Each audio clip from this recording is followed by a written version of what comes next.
Hi everybody, it's Raffy Ermac, editor-in-chief of Pride.com. I'm at Anime Expo 2019, and I'm getting ready to talk to the English cast of Sailor Moon.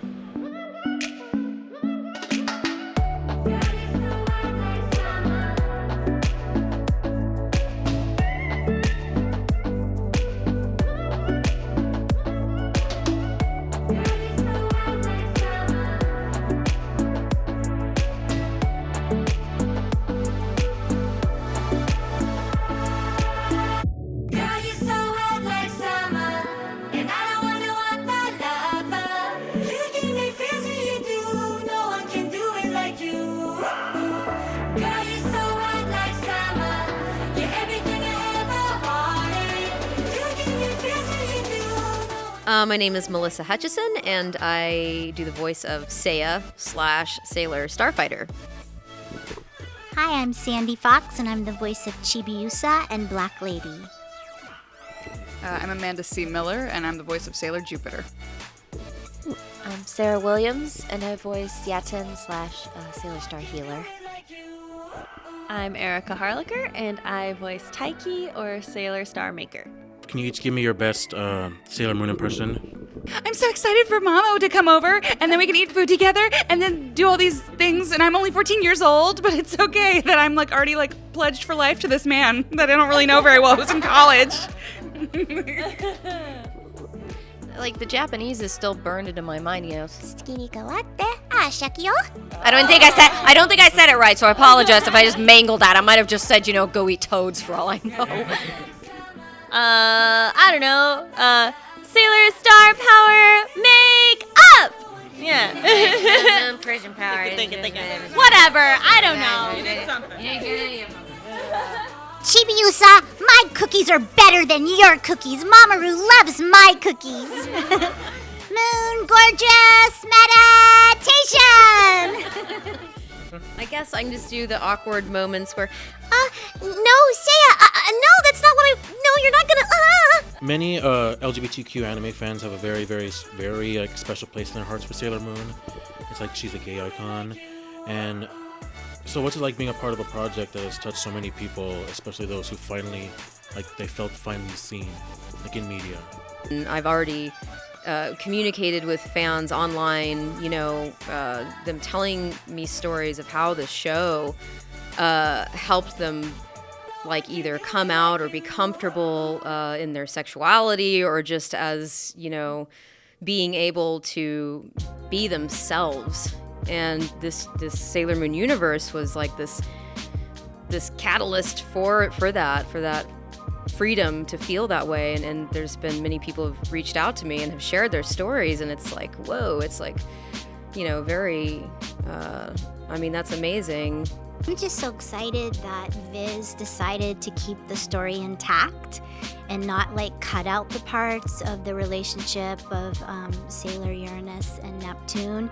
And one of my favorite scenes as Chibiusa was sitting in the back seat of the car when Uranus and Neptune were holding hands, and you can see she blushes and she giggles, and they see her in the mirror, but she's acknowledging their love.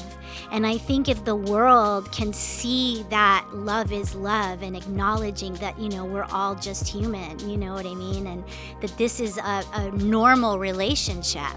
It's normalizing it, you know what I mean? That it's just a reflection of our world, and they get to see themselves on screen, then I think kids will grow up and feel a part of the world and not feel so outcast, I think times have changed so much, but I think really when you see yourself reflected in media all the time, then you can identify with others and feel safe and loved and included. I feel like that's so much why representation matters, because and this show was so progressive. It was early 90s, but they had, and not just Uranus and Neptune, but even Zoisite and Kunzite. They had characters that presented as female that were it was more open than anything of that time, and even some animation now, and I think it's so cool because the number of people that I've heard who have said I grew up in a really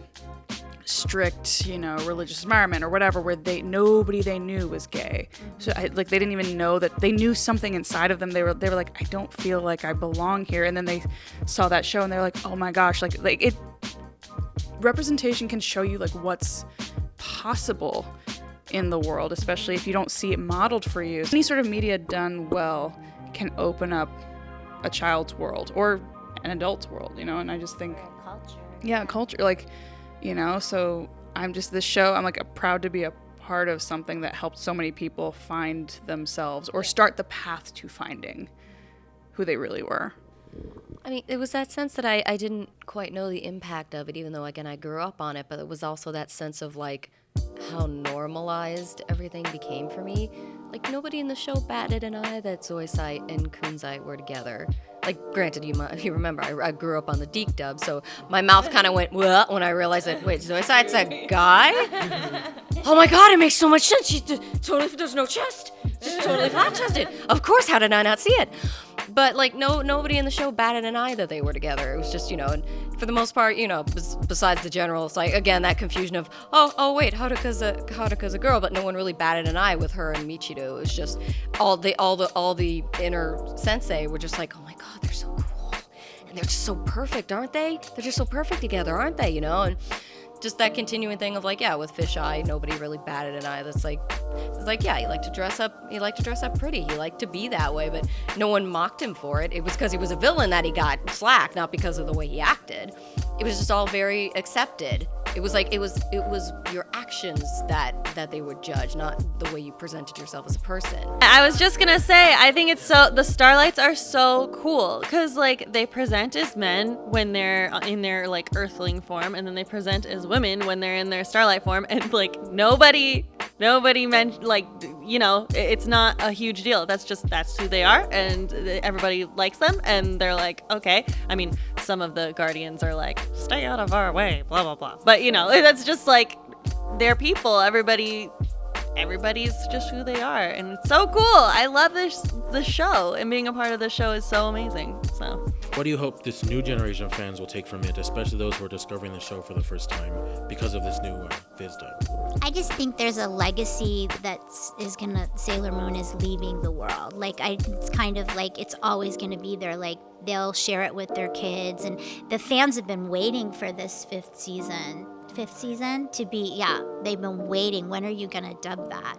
So I'm glad it worked out that they do get what they wanted, to see it dubbed in English. I feel like Sailor Moon shows people that no matter what kind of person you are, your story matters. This was a thing you had whenever you had like the token female or the token person of color.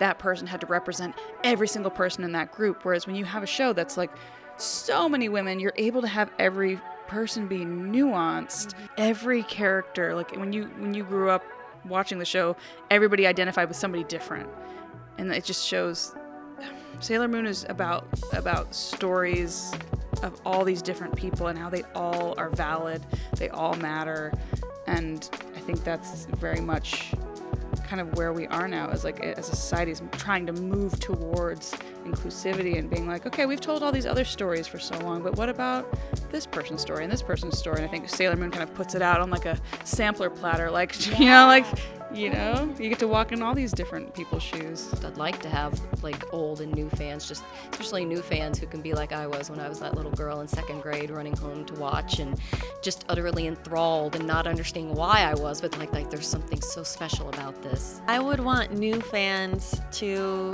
feel the way the old fans did when they watched it, of like, wow, I really connect to this show, I really connect to these characters, and maybe even more now that we're doing a dub that doesn't change like the relationships, and people can go, oh, I see me in that character, and that's so important.